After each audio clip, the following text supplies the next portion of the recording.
Welcome to Prisha law tutorial. Hello learners, कैसे हैं आप? आई होप आप अच्छे होंगे और अपनी स्टडी कर रहे होंगे। सो आज से हम स्टार्ट कर रहे हैं lecture series on subject legal ethics and court craft. Legal ethics और कोर्ट क्राफ्ट के जो कॉन्सेप्ट हैं वो हमने शॉर्ट्स में एक्सप्लेन कर दिए हैं। सो आज हम बात करेंगे इनके टॉपिक्स की। तो फर्स्ट टॉपिक आता है सुप्रीम कोर्ट रूल्स 1966, इसके इंट्रोडक्शन की। तो इसके अंदर हम सुप्रीम कोर्ट के बारे में बताएंगे। इसके अंदर हम सुप्रीम कोर्ट की हिस्ट्री और कॉन्स्टिट्यूशन के बारे में बात करेंगे। सो फर्स्ट आता है history of the supreme court of India. 28 जनवरी 1950 मतलब 26 जनवरी के 2 दिन बाद इंडिया सोवरेन डेमोक्रेटिक रिपब्लिक बना और इसी के साथ सुप्रीम कोर्ट भी अस्तित्व में आया।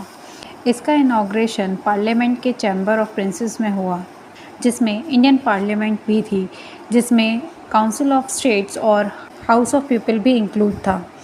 यही इस चैम्बर ऑफ प्रिंसेस में इंडिया का फेडरल कोर्ट 1937 और 1950 के बीच में 12 साल तक बैठा था।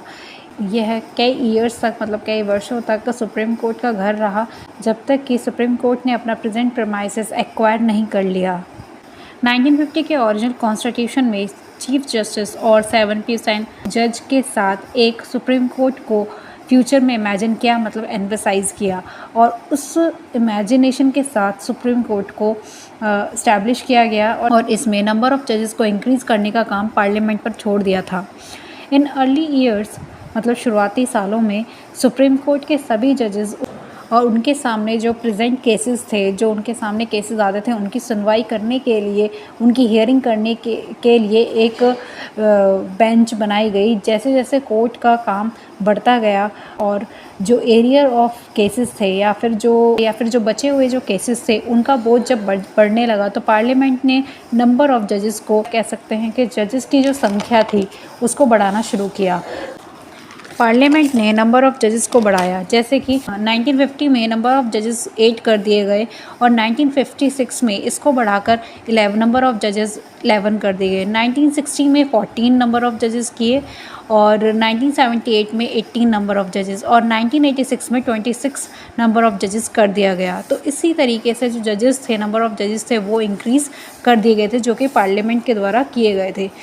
जैसे जैसे नंबर ऑफ़ जजेस बढ़ रहे थे, ऐसे ही इन्होंने नंबर ऑफ़ जजेस की 2 या 3 छोटी छोटी बेंचेस बना दी थी, और अगर 5 या 5 से ज़्यादा थी तो उन्हें लार्जर बेंच में, उनके लिए लार्जर बेंच बनाए थे। तो और ये दोनों जो बेंचेस हैं, स्मॉलर और लार्जर बेंच हैं, वो एक साथ तभी आते थे जब ऐसा करना बहुत ज़रूरी होता था या रिक्वायर होता था, या फिर कोई ओपिनियन ऑफ डिफरेंस है या फिर कोई कंट्रोवर्सी होता था, उसको सुलझाना होता था, तब ये दोनों बेंचेस जो थी वो साथ में बैठती थी। सुप्रीम कोर्ट ऑफ इंडिया के अंदर ऑनरेबल चीफ जस्टिस और not more than 25 other honourable जजेस जो थे वो अपॉइंट किए जाते थे प्रेसिडेंट के द्वारा। सुप्रीम कोर्ट जज जो था वो रिटायर होता था at the age of 65 years, मतलब जो एज जो थी सुप्रीम कोर्ट जज की रिटायरमेंट की, वो 65 ईयर्स थी। देन उसके बाद बात करेंगे हम अपॉइंटमेंट की। तो सुप्रीम कोर्ट जज के रूप में जो अपॉइंट होने के लिए एक पर्सन को इंडिया का सिटीज़न होना चाहिए और कम से कम 5 ईयर्स के लिए हाई कोर्ट या 2 से ज़्यादा ऐसे कोर्ट का जज होना चाहिए, या कम से कम 10 साल के लिए जो हाई कोर्ट है या 2 से ऐसे कोर्ट का एडवोकेट होना चाहिए, या फिर प्रेसिडेंट के ओपिनियन में वो एक डिस्टिंग्विश्ड जुरिस्ट होना चाहिए। तो इस तरीके से क्या है, ये अपॉइंटमेंट है जो कि हम अपने आर्टिकल्स में भी पढ़ते हैं। देन नेक्स्ट आता है एड हॉक जजेस के बारे में बताया। इसमें किसी हाई कोर्ट के जज को सुप्रीम कोर्ट का एड हॉक जज के रूप में अपॉइंट करने, सुप्रीम कोर्ट या हाई कोर्ट के रिटायर्ड जज को उस कोर्ट के जज के रूप में बैठने और एक्ट करने का भी प्रोविज़न इसके अंदर है। सुप्रीम कोर्ट की प्रोसीडिंग्स केवल इंग्लिश में ही कंडक्ट की जाती है और सुप्रीम कोर्ट रूल्स 1966 में इसको फ्रेम किया गया है कॉन्स्टिट्यूशन के अंदर। सुप्रीम कोर्ट के प्रैक्टिस और प्रोसीजर को रेगुलेट करने के लिए कॉन्स्टिट्यूशन के आर्टिकल 145 के तहत इस रूल्स को फ्रेम किया गया है। देन नेक्स्ट आता है present constitution of supreme court के। अब इस वक्त जो कॉन्स्टिट्यूशन है या फिर जो उनका जो सुप्रीम कोर्ट में चीफ जस्टिस है या फिर जो अपॉइंट किए जाते हैं अदर जजेस, वो कितने हैं इसके बारे में इसमें बताया है। सुप्रीम कोर्ट ऑफ इंडिया के अंदर चीफ जस्टिस ऑफ इंडिया और नॉट मोर देन 33 अदर जजेस होते हैं जो कि अपॉइंट किए जाते हैं प्रेसिडेंट ऑफ इंडिया के द्वारा। और सुप्रीम कोर्ट जज जो है वो रिटायर होता है at the age of 65। The next supreme court के जज का अपॉइंटमेंट बताया गया है। सुप्रीम कोर्ट के जज के रूप में अपॉइंट होने के लिए एक पर्सन को इंडिया का सिटीज़न होना चाहिए, कम से कम 5 ईयर्स के लिए हाई कोर्ट में या फिर ऐसे कोर्ट 2 से ज़्यादा या ऐसे कोर्ट में जज होना चाहिए, कम से कम 10 ईयर्स का उसको हाई कोर्ट ऐसे कोर्ट्स में एडवोकेट होना चाहिए और प्रेसिडेंट के ओपिनियन में वह डिस्टिंग्विश जुरिस्ट होना चाहिए। तो सेम है जो कि हमने लास्ट में पढ़ा था अपॉइंटमेंट कैसा होता है सुप्रीम कोर्ट में सुप्रीम कोर्ट जजेस का, उसके बारे में बताया है। देन नेक्स्ट हम बात करेंगे कॉन्स्टिट्यूशन में, इसमें भी सेम है एडहॉक जज के बारे में। तो कॉन्स्टिट्यूशन के अंदर जो है ये प्रोविज़न डाला गया है कि जो जज है हाई कोर्ट का उसे अपॉइंट किया जा सकता है एज अ एडहॉक जज ऑफ द सुप्रीम कोर्ट, और जो रिटायर्ड जज होते हैं सुप्रीम कोर्ट के हाई कोर्ट के वो उस कोर्ट में बैठ सकते हैं और एक्ट कर सकते हैं। ये प्रोविज़न इसके अंदर दिया गया है। और इंडिपेंडेंस ऑफ जुडिशरी पार्ट है basic structure of Indian constitution का। देन नेक्स्ट आता है supreme court advocate. Supreme court के अंदर 3 तरह की कैटेगरी होती हैं एडवोकेट्स की जो प्रैक्टिस करती हैं। सो फर्स्ट आता है सीनियर एडवोकेट। सीनियर एडवोकेट वे एडवोकेट हैं जिन्हें इंडिया के सुप्रीम कोर्ट या किसी भी हाई कोर्ट द्वारा सीनियर एडवोकेट के रूप में डेजिग्नेट किया जाता है। कोर्ट किसी भी एडवोकेट को उसकी कंसेंट से सीनियर एडवोकेट के रूप में डेजिग्नेट कर सकता है यदि उसकी ओपिनियन में उसकी एबिलिटी या स्टैंडिंग एट बार या लॉ में स्पेशल नॉलेज या एक्सपीरियंस के आधार पर वो एडवोकेट उस पोस्ट को डिज़र्व करता है। इस तरीके से उनकी जो भी ये क्वालिटीज़ है, जो भी ये डिस्टिंक्शन है, अगर वो डिज़र्व करता है तो वो as a senior advocate work कर सकता है।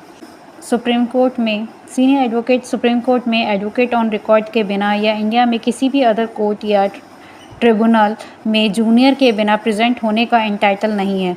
वह इंडिया में किसी भी कोर्ट या ट्रिब्यूनल में प्लीडिंग या एफिडेविट तैयार करने में या एविडेंस पर एडवाइस देने या किसी भी तरह का ड्राफ्टिंग वर्क किसी भी कोर्ट में या ट्रिब्यूनल में या किसी भी तरीके का कन्वेंसिंग वर्क करने का भी उसे एंटाइटल नहीं है। लेकिन यह प्रोविज़न जूनियर के कंसल्टेशन से ऊपर दिए गए किसी भी मामले को निपटाने मतलब सेटल होने तक एक्सटेंड नहीं किया जाएगा।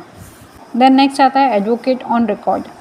केवल ये एडवोकेट ही सुप्रीम कोर्ट के बिफोर कोई मैटर या डॉक्यूमेंट फाइल करने का एंटाइटल है। वे सुप्रीम कोर्ट में किसी भी पार्टी के लिए फाइल कर सकते हैं अपीयर और एक्ट करने के लिए। देन नेक्स्ट आता है अदर एडवोकेट। ये वो एडवोकेट हैं जिनके नाम on the roll of any state bar council में मेंटेन किए जाते हैं अंडर द एडवोकेट एक्ट 1961, और वे सुप्रीम कोर्ट में किसी भी पार्टी की ओर से किसी भी मैटर में अपीयर हो सकते हैं और आर्ग्यू कर सकते हैं बशर्ते उन्हें किसी एडवोकेट द्वारा इंस्ट्रक्शन दिया गया हो, लेकिन वे कोर्ट के सामने कोई भी डॉक्यूमेंट या मैटर फाइल करने के एंटाइटल नहीं हैं। अभी हमने सुप्रीम कोर्ट की हिस्ट्री, कॉन्स्टिट्यूशन के बारे में पढ़ा है और साथ ही साथ हमने कैटेगरी ऑफ एडवोकेट्स जो सुप्रीम कोर्ट में होते हैं उनके बारे में पढ़ा है। देन हम नेक्स्ट वीडियो में advocate and their code of conduct के बारे में पढ़ेंगे। तब तक के लिए thank you for watching my videos. For more videos watch, study, like and subscribe my channel.